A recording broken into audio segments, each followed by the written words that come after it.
Two, when I told you about TTP and HUS, I just remembered that positional in the first aid, left versus right. One is a female, one is kids. If I know one, the other one's the other one. That's like positioning and anchoring information. The third option is we use Anki and we slam things, basically hoping by looking at it 20 times, it's going to stick.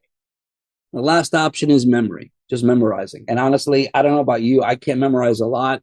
So this is my technique that I use. And if I try everything and I just can't do it, then I try to memorize it, repeat it a couple of times and go from there. You guys should all know this by now. If not, you should. We have inducers and inhibitors. I mean, look at all these medications, guys. This is tackling a lot of organ systems in USMLE. So a quick tip, what I usually do, and think about what you would do. If I asked you all, you have 10 minutes to know these, how would you know them? It's not easy. It's unrealistic. But what I would say is you need to know all of these because they can pop up anytime. So what I usually do is I look at the inducers and I say, well, there's a lot less here than here. All right. I know rifampin pretty well. We all do, right? RIPES, R-I-P-E-S, rifampin, deals something with the RNA, inhibits the RNA polymerase, right? Something with the RNA. It's red, orange body fluid. It revs up to p450. So that hook of learning rifampin brings me here. Then in my mind, I remember griseofulvin because I just remembered rifampin, griseofulvin next to it. Under that, carbamazepine and chronic CNC, carba, and chronic alcohol use. You should know these. Don't memorize them overnight, but every time you come back to this list, you start adding more to your foundation. So what I would say is choose a short aside.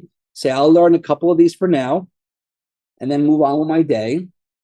Come back to this list and say, well, rifampin, griseofulvin, carbamazepine, and chronic alcohol use. Okay, let me go. What else we have here? Oh, we have modafinil, which is, it's used for shift work sleep disorder or narcolepsy, I think, for sleeping. Phenobarbital, phenytoin.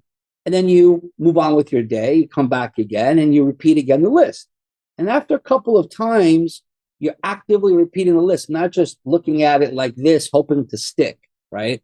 And then later you say, well, I know my inducers, rifampin, griseofulvin, carbamazepine, chronic alcohol use, and I go to the top, modafinil, and then you're like, okay, I got one side. Typically, if you know the side, and you get a question about CP450, you can probably knock out the wrong answers by knowing at least one of the lists here, right? This is what test takers do to conquer material in a short time frame. I cannot take 2 years of basic sciences and push it in a month. It's not possible. I can show you how to pass the test. Yes? Yes. And I'm sorry to say, First Aid's a great book, but I think a lot of us are intimidated because a lot of information. Like if you go like this, page by page by page by page, I don't know about you, but I start getting a panic attack, right? Oof, more information. And then I stop reading and I go do something else. So I'm trying to make it interesting and show you guys that you have to be efficient and effective. I know a lot of us here are preparing and studying and very disciplined, 8, 10, 12 hours, sacrificing family and friends. But I'm sorry to say, you're not there. You're not where you need to be. And there's a reason why.